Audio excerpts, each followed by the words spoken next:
Hey guys, Scott here, and today I want to go over the Uncounterable Demogorgon build, which I've been using recently, and it's pretty stupid.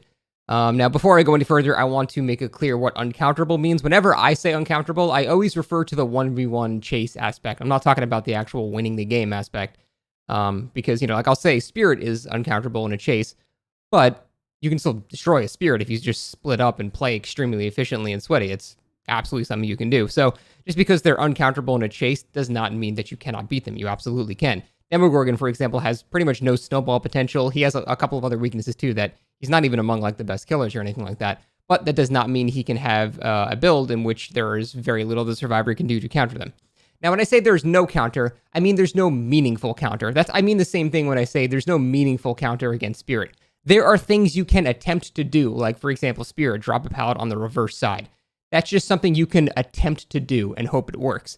But there's no, meaningful, consistent counterplay. And I get that counterplay is not supposed to be consistent because that would assume the opponent is a robot and they can't, adjust for it. But I'm talking about, meaningful counterplay, against, Blight or a Hillbilly.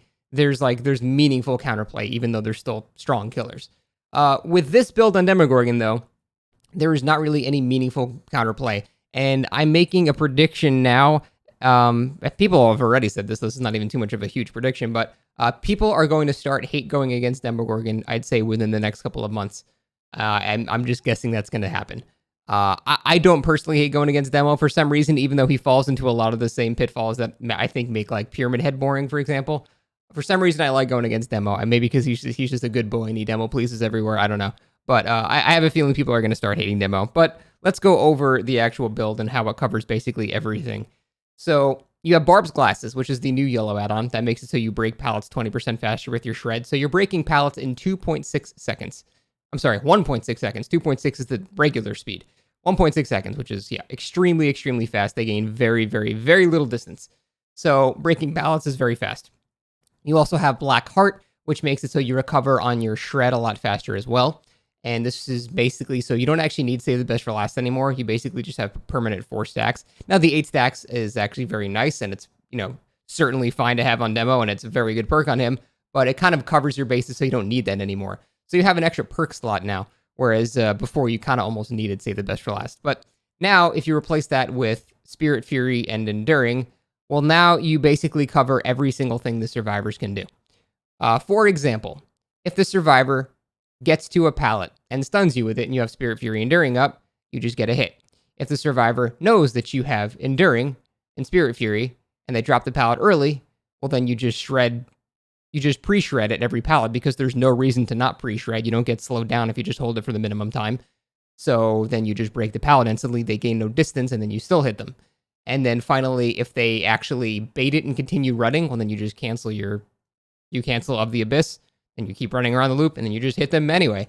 No matter what they do, you just hit them anyway. And it's a pretty uncounterable scenario that the survivors get put in, with the caveat that Spirit Fury has to be up. The thing is, though, Spirit Fury is up for this killer a lot because of how fast he shreds through pallets. He shreds through pallets, arguably the fastest in the game out of any other killer. And that is a huge boon to get your Spirit Fury consistently up. And, even here, here's an example of what, if you play extremely safe, and you just, drop the pallet as early as possible, even with a huge distance lead like this David had, if you drop the pallet as early as humanly possible, God pallet here, he doesn't even try to loop it anymore, just pure safe. I'm already readying my shred, and I break the pallet.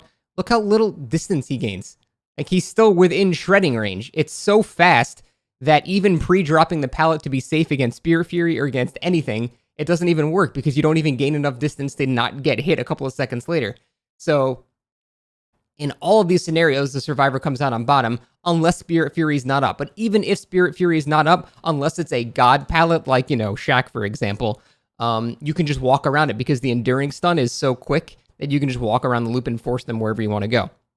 And even if not, you still just recover in a second and you break the pallet in 1.6 seconds. So instead of, them getting 1.6 seconds of distance, they get 2.6 seconds of distance as if you kicked a regular pallet. Not the end of the world.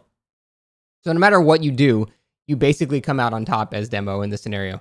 Now, because of all of this stuff, this is just the chase aspect that's strong. You're not really running anything else to account for, the macro game here. My build, for example, just the only game delay I have is Rune.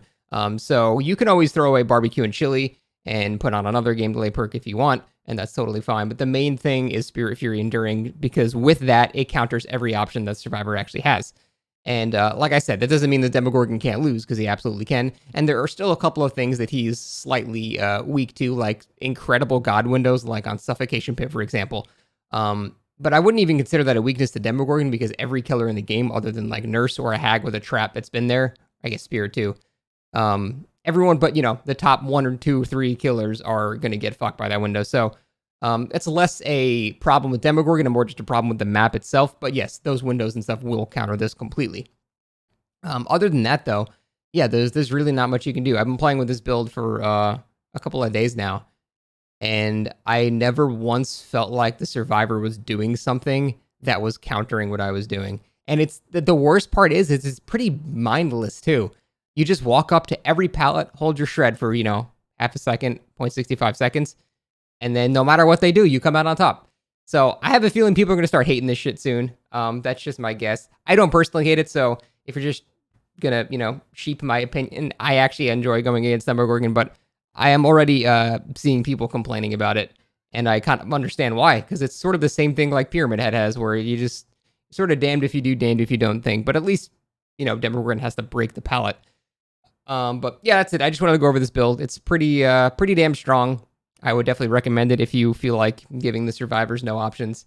Yeah, that's about it. Sorry for showing this.